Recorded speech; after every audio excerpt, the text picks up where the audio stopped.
Hello and welcome to yesterday's Airlines.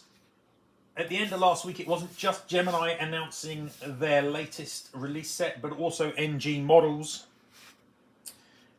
And I did Gemini first, mainly because I could get hold of the Gemini images quicker than I could the NG ones. But also because the Gemini ones are more interesting than the NG release set, which is a really stark statement to be making. And not the sort of thing that historically I have ever had to say. Now, I did a review of the NG December release set, and that got not a particularly great result from my perspective anyway.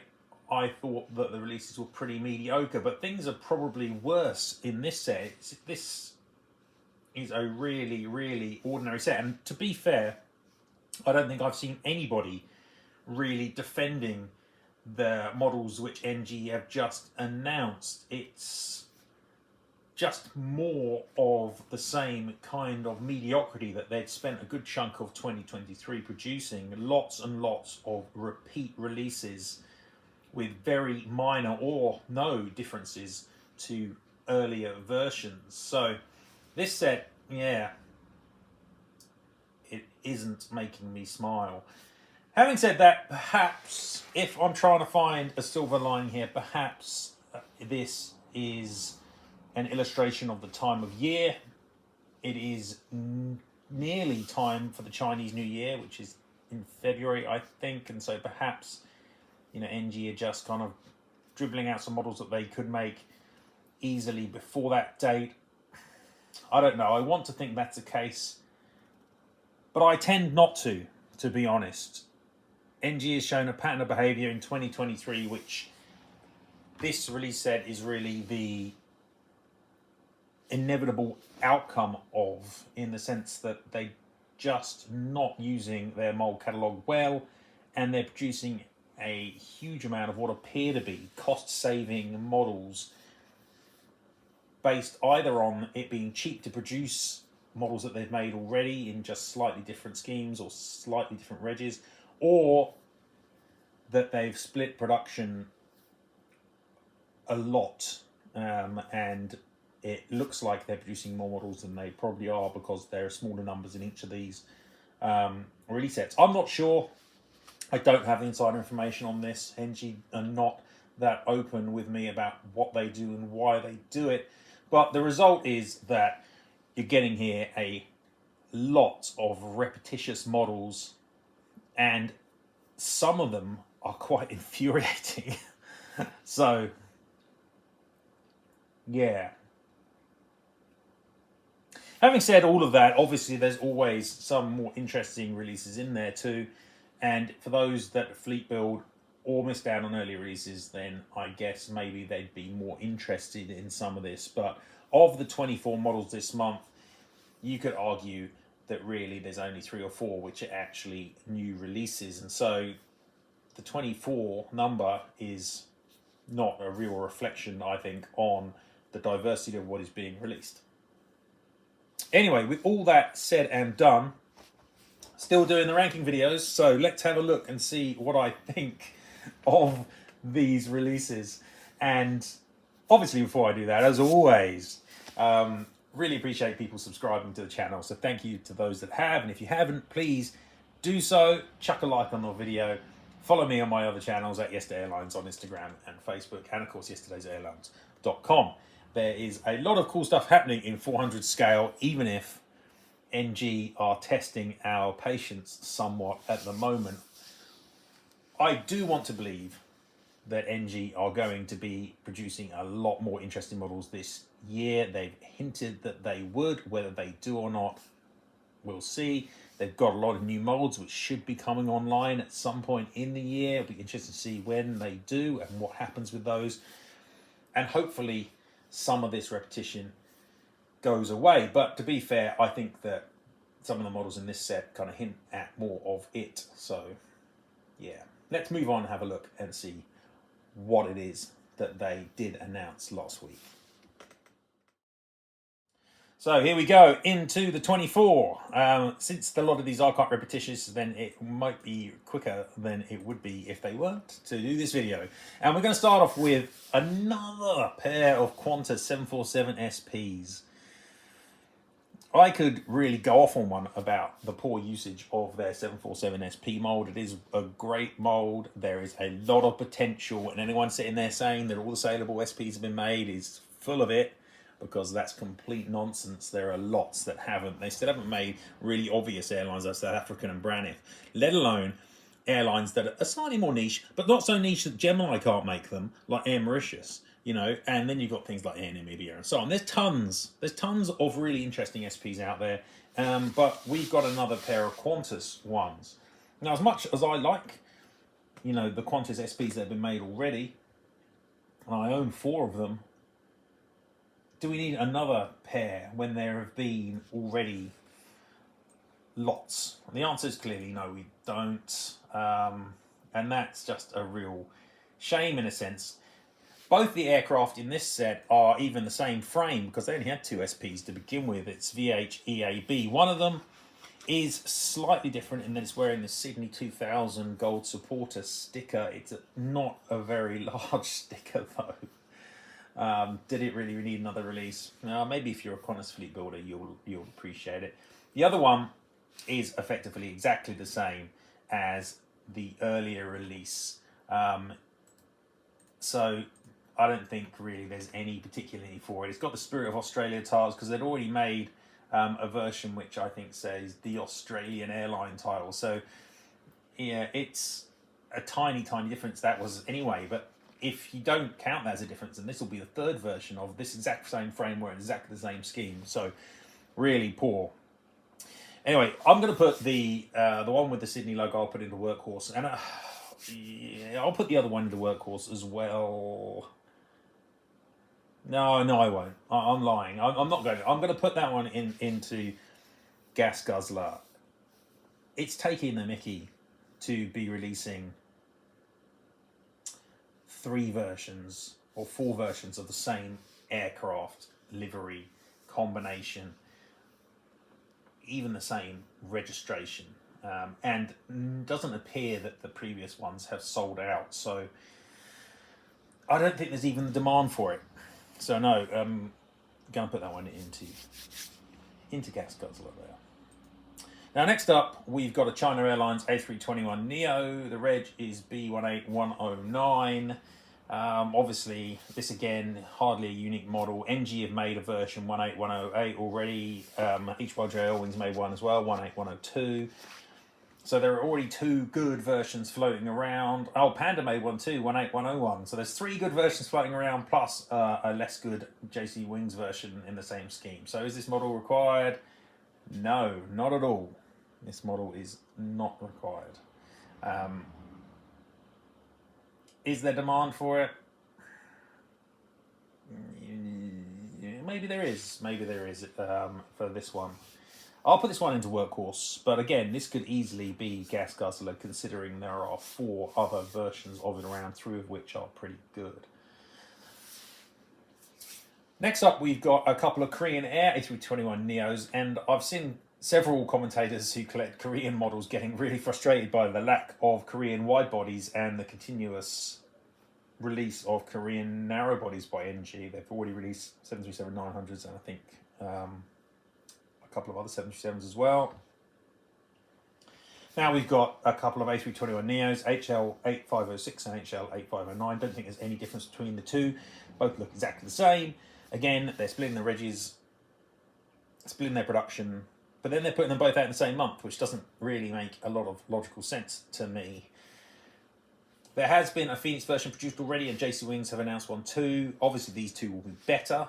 And even though they're slightly annoying Korean, or baiting almost, Korean collectors by producing just narrow bodies and not the wide bodies, which would be much more popular, then I'll still put these in High Flyer. But you could easily put one of these in Workhorse, couldn't you? Because you don't really need 2 of them, but whatever. Next up is what is probably the most interesting release this month, in terms of diversity anyway. But most people won't care because it's Chinese. It is in the colours of the airline Air Travel. It's an A320neo. The reg is B30EH. Now, Air Travel was originally Yan'an Hongtu Airlines. Air Travel itself is a really bland name. I don't think the Chinese translation is Air Travel. I think that still is Hongtu Airlines or something like that. Anyway, the livery this one comes in is a special scheme. It is called Spicy Girls in Henan. Got some large peppers and some very cartoony looking girls on it. It's not a particularly attractive scheme for a special scheme. And what's annoying is there isn't any air travel representation in the scale at the moment. There is one Yan'an Hongtu A321 in the past. So this falls down into an area, I guess, which is also annoying for NG. Their love of special schemes over standard liveries. Now, 9 out of 10 collectors are surely going to prefer standard schemes to special schemes. And the amount of design effort to do this special scheme, as ugly as it is huge in comparison to doing a lot of standard liveries. So there's no cost saving. You've got to ask yourself, why are they producing this livery? Why didn't they just produce the standard air travel scheme, which I'd much rather have? Now, having said that, I may well still get this one because I'm a Chinese collector, but I'm on the fence a little bit. Having said, damning with faint praise though, it's a new airline for NG and the scale, and the scheme never been made before. So, I'm looking at this going, hey, it's not fabulous, but at the same time, it's a new airline. And it's an airline that I would collect. But hey, I wish it was a standard scheme. It's just, this is the problem. Even when they're producing something new, it's not even a particularly good choice. I'll put this in high flyer, but I'm a little reluctant. I may well get it. I'm not certain. I may well get it though. Okay. Now, an airline that NG's been having wet dreams about recently is Avianca. They produce so many Avianca A320s. It's insane in the membrane. They've produced 8 of the things in various liveries, and they all look very nice. But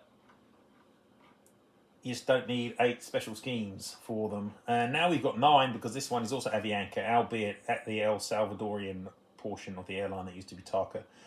It's in this Surf City scheme. I believe it flies between El Salvador and Los Angeles, and it's obviously advertising surfing and that kind of beach life.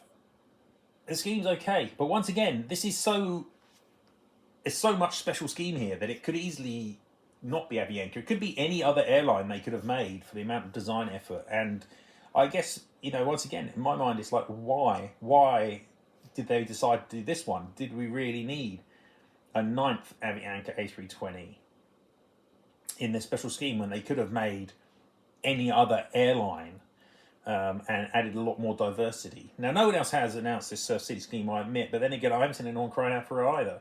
So, yeah, I just don't like it much.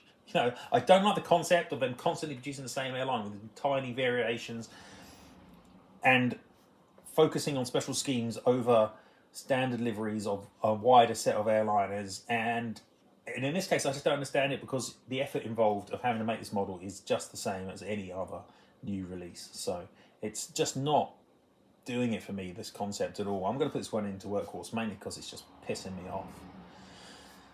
Okay. Things, unfortunately, aren't going to get a great deal better in this video, so I apologise for that, but the next model is perhaps the most annoying of the month from my perspective. It's a Tristar, the only Tristar, because, hey, NG just don't produce Tristars anymore. They've just given up, it seems, on the type. I'd already questioned the need for an American Transair TWA hybrid Tristar when Buchanan made it a little while ago. That one hasn't sold out. Quite why NG perceive there's a need for another with a slightly different version of the same hybrid scheme, God only knows. The only difference here is that the tail shape has got a complete white line through it, as opposed to being all red, where the TWA letters used to be. This is a completely awful model to release. And what's more, the way that they go about hinting the reg hints just gets on my wick, and probably quite a lot of other collectors, I imagine, because you see this and they go, oh, there's an N-Reg TriStar coming, great. And then you say, oh, it's an N11 TriStar, and you go, oh, that's not so great, because that means it's probably TWA, and we've already had a few of those. But there are at least 3 or 4 TWA liveries that they could make, they haven't made. Hollow titles, the TriStar 100. There are several versions they haven't touched. But no, what you actually get is a completely pointless ATA hybrid that nobody probably even knew existed. I mean, it's just such a niche model, such a pointless model. Just completely beggars belief that they're putting out. Just has no value whatsoever. And I'm going to slap it in gas guzzler, which is pretty much unheard of for an NG TriStar, because, hey, I love the mold and I love TriStars, but what the hell are NG doing with this? It's completely useless release. Really, really bad. Next. Moving on. We have an Azul A350 PRAOY. Once again, it's not the first time they've produced an Azul A350. They've made one already wearing just the basic scheme. This one is the basic scheme plus a Most On-Time Performance Awards 2022 winner sticker slapped on the back. That version has already been made before as well by Aviation 400. And there have been plenty of Azul A350s around. So it's not exactly exciting. It's not exactly unique. It's workhorse in a nutshell, isn't it?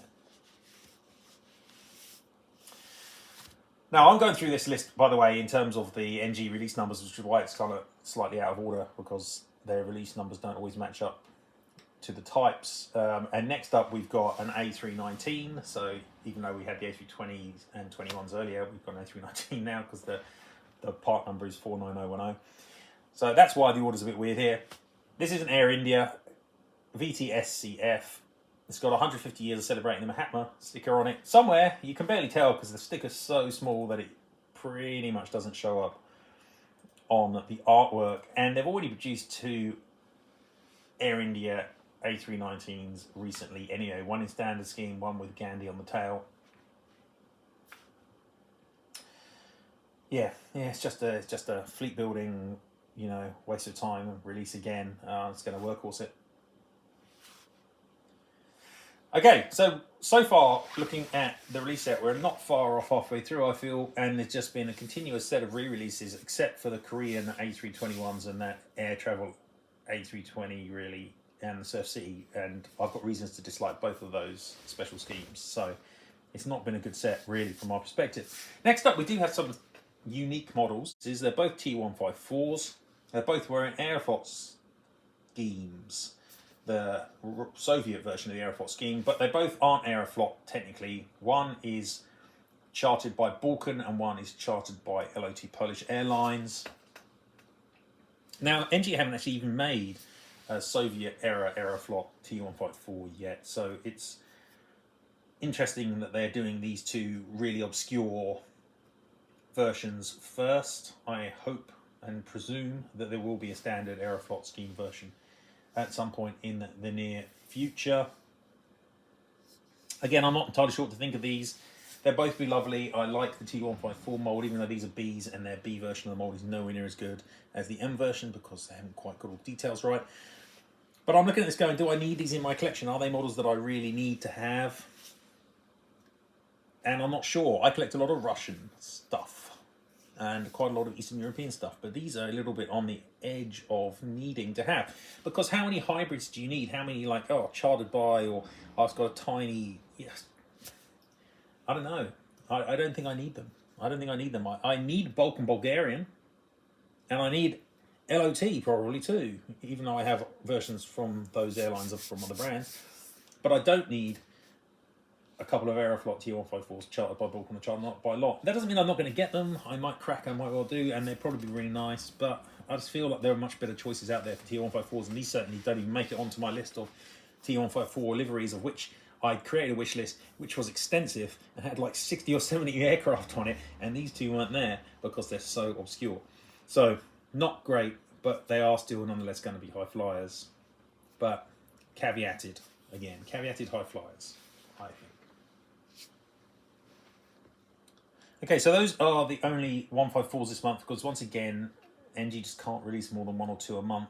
You're lucky you got 2, even if they're not particularly exciting. And we plough into a couple of 787s, but again, not particularly exciting. NG's made a lot of 787s. It wouldn't surprise me if there aren't that many more they need to make. They certainly don't need to make another North Atlantic, which is the next one. The reg on this one is LNFNA. They'd already made FN on LNO. jcwings has made FNB. And they've made a British reg version as well, GCKOF. So this one's the third version of a North Atlantic. No real difference between those, except the regs. Pointless, really, aren't they? Completely pointless. They don't need 3 of them. And yeah, I'm going to gas guzzle this one too. I'm going to follow up with the next one as well, because it's a hybrid again. It's just another opportunity to try and make something obscure, which I don't think anyone really wants. It's an Air Europa ECNVY 7879, but it's obviously leased from North Atlantic. It's got the North Atlantic scheme, just got Air Europa titles. So again, it's just I don't know who's crying out for that model. Air Europa's already got one of the most boring liveries in the history of the universe, and just adding Air Europa titles to North Atlantic, it's not exactly making it much more exciting. And Air Europa is such a tedious airline, I can't believe anyone really collects it on a large scale. So I can't believe anyone's really after the hybrid. Yeah, I'm just going to gas guzzle it. It's just not interesting. And the next model is equally uninteresting, because again, it's another re-release. It's a Gold Freighter 737-800 in this Mercado Libre scheme. PSGFB is the reg here. It was previously PSGFA. There's no difference as far as I can tell between the two. You know, just a pointless livery, pointless release. And yet another gas guzzler. There's probably more gas guzzlers in this set of releases than I've probably ever given gas guzzlers for NG before. And of course, they're not going to be bad models in the sense that they're going to look good and the molds will be great, but they're just completely infuriating. So that's disappointing. And you'll notice so far that we don't have anything which is, you know, elevating near supersonic. That will change. In fact, that changes now with the next model, which is one of the few really unique efforts this month. This one is one of these Australia Post / Qantas A330 P2Fs. So the aircraft is VHEBF. And this has been announced also by jcwings, but obviously they want to be out quite a long time in the future and won't be as good as this anyway. So this one actually, there's demand, I can imagine. It looks pretty good. It's not made by anyone else. So I'll put this one up in supersonic, I think. And another unique model, but one which doesn't overly excite me, is next up. It's 737-700. This one's in the colours of Air Mexico. It's in their existing scheme with special additions, the CDMX logo, which they added to a few of their aircraft. The reg is XAAGM, and I get the feeling that this is going to be the start of a series of these 73Gs for Air Mexico. NG have already made 2 73Gs in the older scheme. And now we've got one in the newer scheme, but with a special livery on it, which means inevitably there will be a standard scheme coming up, and there are at least a couple of other boring special schemes that have been made in the past as well. So they did a Captain America version. Historically, I think they did one of the Avengers on 2. They've both been made by Phoenix before. Do we need those? No. There's a Visa one too, which is made by Gemini. So there's at least 3 or 4 special schemes floating around here that NG could waste our time with in coming months. Hopefully they don't, but I get the feeling they probably will. However, this is unique and it hasn't been made before, you know. So I'll put it in the high flyer, but again, it's not exciting me, even though I'm putting up in the high flyer. And that leads us on to 3 more 73Gs. These ones are all Southwest Airlines, and these ones are probably the most clearly sought after, should I say, models of the month. I've seen the most interest in, though admittedly, that's obviously from American collectors. They're all wearing the current Heart scheme. One's got normal winglets, one's got scimitar winglets, and the other one is actually just got the normal winglets, but apparently one of the winglets is Canyon Blue. So that again, NG are really scraping the barrel to find some of these versions. Who knew that model even existed or cared? They aren't the first releases in this heart scheme. Panda Models have made a few retailer exclusives wearing this livery, and they look good, though their window line looks a little high. There is some concern that NG will get the colours too dark, as they appear to have done previously on this scheme. I get the feeling they may well do. But these at least the two with the Simmers and the blended, those ones that clearly will sell very well. I think I'll put those ones up in the high flyer, because there's some anticipation around those. Not from me, but from others. But the other one is just an illustration. N410 Whiskey Nelson, I think, is the reg. That one is just an illustration, again, of NG really just finding things that no one really wants. So it's got one winglet which is in the heart scheme, one winglet in the Canyon Blue scheme. Big effing deal. Don't know really why they're making that release, other than, as always, to split up the sets. But they're really finding some slightly obscure stuff to do that with, and I'm going to put that one into Workhorse. It's a Workhorse model. Okay, and that just leaves us with 3 releases to end the video, and these all look pretty familiar because it's more of that kind of rinse and repeat feel. We've got a trio of Swoop 737s. Swoop is another airline that NG's been really interested in recently, and they've already produced 4 737-800s in this scheme. Now we've got a trio of MAX 8s. There is also another MAX 8 as well, because that was the one which was announced by jcwings, but is pretty hard to find in Western markets, admittedly. So has been already made, but this is just a kind of another version of it. Pretty hard to find though. So I can't say I'm a big fan of Swoop. It's obviously an airline which no longer exists. It's been folded back into the parent. The scheme is also okay, but do we need 3 of these? And this is where I'm surprised. I don't really understand why they're producing 3 in the same month. I can understand them trickling these out like JC would do over quite a substantial period of time, but I just don't understand them doing that over a much shorter time span, doing it all in the same month. Doesn't make any sense to me. So that's super weird from where I'm standing. Don't really understand that. I don't want to spend too much time on these. They're not interested in me. I'll put one of them up in the high flyer because it's effectively not been done since the HYGL one's so hard to find. But I'm going to put the other one, or the other 2, should I say, I'll put the other 2 down in the gas guzzler because I just don't need 3 of them. I don't think anyone really does need 3 of them. I understand perhaps the reason, but I don't understand why they're chucking them all out in the same month and don't need them. So there we go. Let's round up the video. It's not a good set of models, is it? I'm looking at this and going, my lord, there's a lot of tedious stuff in this batch. A lot of the same airlines, a lot of the same liveries, a lot of the same aircraft livery combinations. There's very little here which is unique or interesting, and even when they're trying to be unique and interesting, they're not really getting it right. Hybrid, Aeroflot T154s, Korean narrow bodies, and a special schemes which are as more complicated than a full scheme, both for a Chinese domestic airline and another Avianca. And those are the highlights, man, almost.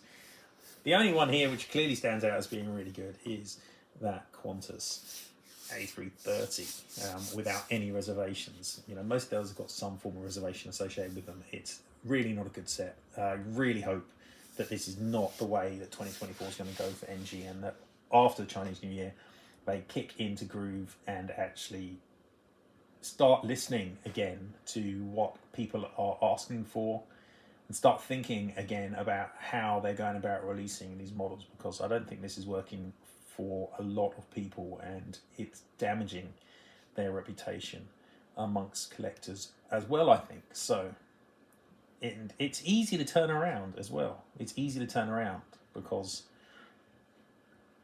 they've got the molds, they've got the skill, they just need to have the will. Anyway, that's it for this month's look at these NGs. Were you excited by them? Is anyone excited by them? Give me a shout out in the comments and tell me if you were and which ones you are excited by. But I'm struggling to be overly excited by almost any of them this month, and it's very unusual for that to be the case for me. Okay, guys, well, thank you very much for listening, and I think jcwings have just announced their models for January, so I imagine there'll be a JC video coming up soon, but that's it for me now. Hopefully, the other side of the Chinese New Year, things will get a bit more exciting. Bye-bye.